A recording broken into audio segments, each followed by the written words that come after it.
Hello అందరికీ నమస్కారం. Welcome to our channel.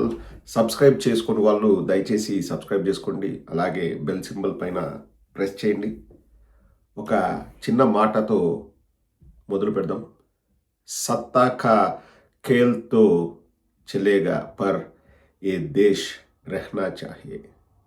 ఒకసారి గుర్తుపెట్టుకోండి, తర్వాత మాట్లాడుకుందాం. విజయ్ గారు అత్యధిక సీట్లలో విజయం సాధించారు. అండ్ మనకు తెలిసిన విషయం, వారికి కాంగ్రెస్ పార్టీ మద్దతు ఇస్తోంది అని చెప్పేసి. కాంగ్రెస్ పార్టీకి తమిళనాడులో 5 ఎమ్మెల్యేలు ఉన్నారు. సో 113. కానీ విజయ్ గారు 2 చోట్ల విజయం సాధించారు కాబట్టి 112 అనుకోవచ్చు. సో విజయ్ గారి సీటుని, అంటే ఒక సీటుని తప్పిస్తే 233 అవుతాయి. సో 233లో మ్యాజిక్ ఫిగర్ 117. సో 107 + 5 112. ఇంకా 5 ఎమ్మెల్యేల మద్దతు కావాలి విజయ్ గారికి. కానీ ఇప్పుడు హైడ్రామా నడుస్తుంది తమిళనాడులో. మనం చూసింది విన్నది ఏంటంటే, విజయ్ గారు వెళ్ళి గవర్నర్ గారిని కలిస్తే పూర్తి సంఖ్యాబలం ఉంటేనే ప్రమాణ స్వీకారానికి వెళ్దాము అని చెప్పేసి గవర్నర్ గారు అన్నట్లు మనం చూస్తున్నాం. ఇక్కడ కొన్ని ఆప్షన్స్ ఉన్నాయి విజయ్ గారికి. ఒకటి, ఇంకొంతమంది ఎమ్మెల్యేల సపోర్ట్ కూడగట్టుకొని వెళ్ళడము. లేదు, నాకు ఎలాగూ మెజారిటీ ఉంది, సో గతంలో ఇలా ప్రభుత్వాల్ని ఏర్పాటు చేయమని ఆహ్వానించారు పూర్తి సంఖ్యాబలం లేకపోయినా అని చెప్పేసి కోర్టుకు వెళ్ళి పర్మిషన్ తెచ్చుకోవడం. ఆ ఆప్షన్ అయితే ఉంది.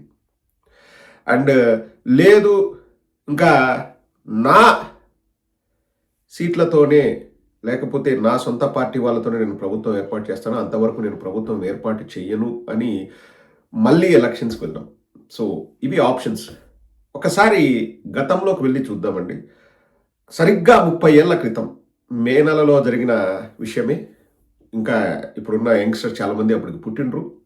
1996 ఎలక్షన్స్ జరిగాయి. అప్పట్లో బీజేపీ పార్టీ, అంటే ఇండియా వైడ్ ఎలక్షన్స్లో అతిపెద్ద పార్టీగా అవతరించింది. 161 స్థానాలను వారు కైవసం చేసుకున్నారు, బీజేపీ పార్టీ సొంతంగా. మన దేశ పార్లమెంటులో ఉన్న సంఖ్య 544. సో 272 మ్యాజిక్ ఫిగర్, అది క్రాస్ చేయాలి.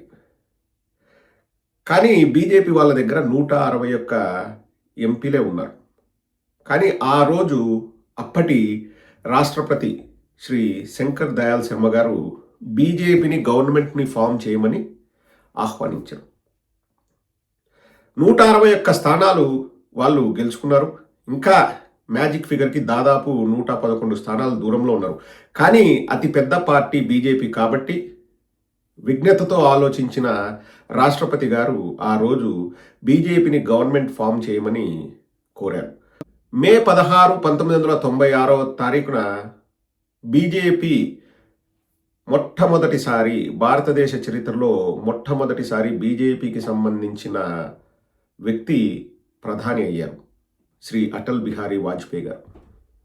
So first ever time BJP కేంద్రంలో గవర్నమెంట్ని ఫామ్ చేయడం మే 16, 1996. బల నిరూపణ మే 30 ఫిక్స్ అయింది. బలాన్ని కూడగట్టుకోలేకపోయారు బీజేపీ వాళ్ళు, ఎటువంటి కుయుక్తులు పన్నలేదు. ఆ రోజు మేము గవర్నమెంట్ని పూర్తిగా ఏర్పాటు చేయలేమని చెప్పేసి ప్రధానమంత్రి గారు రాజీనామా చేశారు.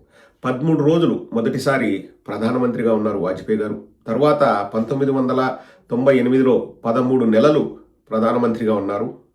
అప్పుడు ఏఐఏడిఎంకే, శివసేన, బీజు జనతాదళ్ వీళ్ళందరి సహకారంతో బీజేపీ ప్రభుత్వాన్ని ఏర్పాటు చేసింది. కానీ ఏఐఏడిఎంకే సపోర్ట్ విత్డ్రా చేసుకోవడం వల్ల 99లో మళ్ళీ ఎలక్షన్స్ వచ్చాయి.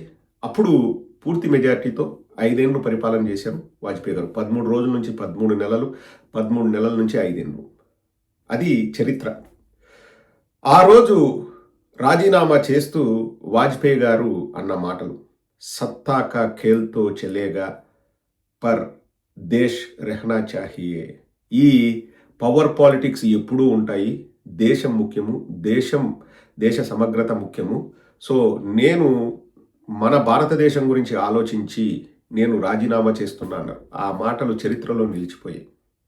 కానీ ఇప్పుడు ఏం జరుగుతుంది, గవర్నర్ గారు ఎందుకు పిలవట్లేదు అంటే, పూర్తిగా అండి ఒక ప్రజాస్వామ్య దేశంలో ప్రజాస్వామ్యాన్ని గౌరవించాల్సిన బాధ్యత ఉన్న మనమందరం కూడా ఒకటే ఆలోచించాలి. గవర్నర్ గారి విజ్ఞతకే వదిలేయాలి. పూర్తిగా గవర్నర్ గారి విజ్ఞతకే వదిలేయాలి.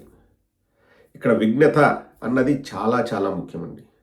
కానీ గవర్నర్ గారు విజ్ఞతతో ఆలోచిస్తున్నారా లేదా అన్నది మాత్రం సామాన్యుడు బేరీజు వేయచ్చు.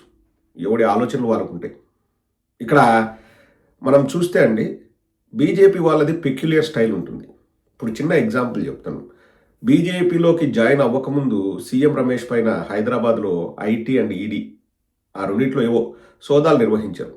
ఎప్పుడైతే బీజేపీ తీర్థం పుచ్చుకున్నాడో సీఎం రమేష్, అప్పటి నుంచి ఇంతవరకు ఇంకా ఐటీ లేదు, ఈడీ లేదు, ఏమీ లేదు. సో నేను గమనించింది ఏంటంటే, అమిత్ షా గారి స్టైల్ ఏంటంటే, చెప్పి చేస్తాము, అది ప్రజలు కూడా తెలుసుకునేలాగా చేస్తాము, మేము మా దారిలోకి తెచ్చుకుంటాము, అది ప్రజలు తెలుసుకుంటే మేమేం బాధపడం, వాళ్ళకి చెప్పే చేస్తాం, భయం అన్నది పుట్టిస్తామన్నది అమిత్ షా గారి స్టైల్ కానీ లేకపోతే నరేంద్ర మోడీ గారి style, what ever BJP style, అది అన్నది క్లియర్గా తెలిసిపోతుందండి. ఇప్పుడు విజయ్ గారు మాకు బీజేపీతో పొత్తు వద్దు, కాంగ్రెస్తో వెళ్తా అన్నప్పుడు ఖచ్చితంగా బీజేపీ హర్ట్ అయింటుంది. నాకు వద్దు అన్నప్పుడు ఎవరైనా హర్ట్ అవుతారు. నన్ను వద్దంటావా, నా పవర్ ఏందో చూపిస్తా అని చెప్పేసి ఈ డిలే జరుగుతుంది, జస్ట్ ఒక వార్నింగ్ లాగా జరుగుతుందని కూడా అనుకోవచ్చు. ఆస్కారం ఉంది. నిజంగానే జరిగిందా, నిజంగానే గవర్నర్ గారు అందుకే డిలే చేస్తున్నారంటే మనకు తెలియదు. కానీ ఆస్కారం అయితే ఉంది. ఖచ్చితంగా నువ్వు మమ్మల్ని వద్దంటావా, మా పవర్ ఏందో చూపిస్తాను, మేము అనుకునేది మేము చేయగలము అని చెప్పేసి డిలే చేయడం. ఇప్పుడు అల్టిమేట్గా నాకు తెలిసి అండి, విజయే గవర్నమెంట్ ఫామ్ చేస్తాడు. ఇప్పుడు నా దగ్గర సంఖ్యాబలం ఉంది అంటే ఖచ్చితంగా గవర్నర్ గారు ఆహ్వానించాల్సిందే.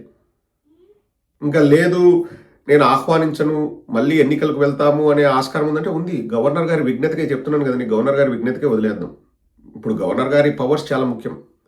కానీ ఒకసారి మళ్ళీ మనం వాజ్పేయి గారి మాటలు గుర్తు చేసుకోవాలి. ఈ పవర్ గేమ్స్ ఏమున్నాయి అబ్బా, రోజు నడుస్తూనే ఉంటాయి, దేశం గురించి ఆలోచించాలి అని. ఎందుకంటే మళ్ళీ ఎలక్షన్స్ పెడితే ట్యాక్స్ పేయర్స్ మనీ, మీరు ఉన్నారు కదండి, మీరు ట్యాక్స్ పే చేస్తారు కదా, ట్యాక్స్ పేయర్స్ మళ్ళీ ఒక 1000 కోట్లు, 2000 కోట్లు, 3000 కోట్లు వేస్ట్ అవుతాయి. ఎన్నికలు అన్నవి డబ్బుతో కూడుకున్నవి. నేను అనేది ప్రజలకు పంచే డబ్బులు కాదు. ఎలక్షన్స్ ఖర్చులే మళ్ళీ ఒక 2-3 వేల కోట్లు అవుతాయి. మళ్ళీ ఒక 2-3 నెలలు అసలు తమిళనాడులో ఇంకా పరిపాలన అన్నది ఉండదు, ప్రజలకు ఇబ్బందులు ఎదురవుతాయి. వీటన్నిటినీ దృష్టిలో పెట్టుకొని ప్రజలు ఇచ్చిన మ్యాండేట్ని గౌరవించి విజయ్ గారిని పిలిచి, ఎందుకంటే అతిపెద్ద పార్టీ కాబట్టి, ఇంతకుముందు 96లో శంకర్ దయాళ్ శర్మ గారు కూడా అదే చేశారు.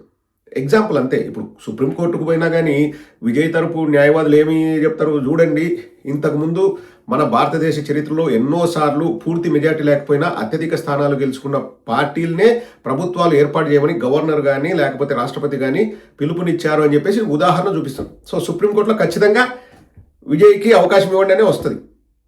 ఎందుకంటే సుప్రీంకోర్టులో ఈ కేసులన్నీ ఇంతకుముందు జరిగిన వాటి గురించి అన్ని మాట్లాడతారు. సో అక్కడికి వెళ్ళినా విజయ్ గారికి ప్రభుత్వం ఏర్పాటు చేయమని వస్తుంది. నాకు తెలిసి అంత దూరం కూడా వెళ్ళాల్సిన అవసరం ఉండకపోవచ్చు. ఈ 3-4 రోజులు ఇట్లా చేయడం ఏంటంటే, నీ ఇష్టారీతిన నువ్వు ఏదైనా చేయాలంటే కుదరదు బాబు, మేము ఉండాము, ఒక కన్నేసి ఉంచుతాము, రేపొద్దున నువ్వు అధికారంలో 5 ఏళ్ళు కొనసాగాలన్నా కానీ మా కేంద్ర సహకారం నీకు కావాలి, తోక జాడిస్తే తోక కత్తిరిస్తామని చెప్పాలన్న ఉద్దేశము అయి ఉండొచ్చు. చాలామంది నేను సోషల్ మీడియాలో చూస్తున్నా, గవర్నర్ గారు పేరుకి ఇక్కడ అమిత్ షా గారే మొత్తం నడిపేదని రాసే వాళ్ళు ఉన్నారు. ఇంకా అవి మనకు తెలియదు. మనం తెలిసిందనుకోండి, మనకు చెప్పడానికి ఏమి ఇబ్బంది పడాల్సిన అవసరం లేదు. కానీ బీజేపీ వాళ్ళది ఒక స్టైల్ ఏంటంటే, మాకు ఎవరైనా నచ్చకపోతే డైరెక్ట్గా వాళ్ళ మీద అటాక్ చేసి ప్రజలు కూడా మాట్లాడుకునేలాగా చేస్తామన్నది నేను గమనించిన దాంట్లో వాళ్ళ స్టైల్ అండి. సో దాంట్లో భాగంగా డిలే జరుగుతుందా, మళ్ళీ ఒకటే చెప్పి ముగిస్తాను, గవర్నర్ గారి విజ్ఞతకే వదిలేయాలి. విజ్ఞత అన్నది చాలా ముఖ్యం. కానీ ఆ విజ్ఞత వారికి ఉందా లేదా అన్నది ప్రజలు బేరీజు వేయచ్చు. ఎందుకంటే మనది ప్రజాస్వామ్య దేశం. రాజకీయాలు ఎప్పుడు ఉంటాయి. దేశ సమగ్రత, దేశ భవిష్యత్తు చాలా ముఖ్యం. నేనన్న మాటలు కాదు ఇవి, వాజ్పేయి గారు అన్న మాటలు.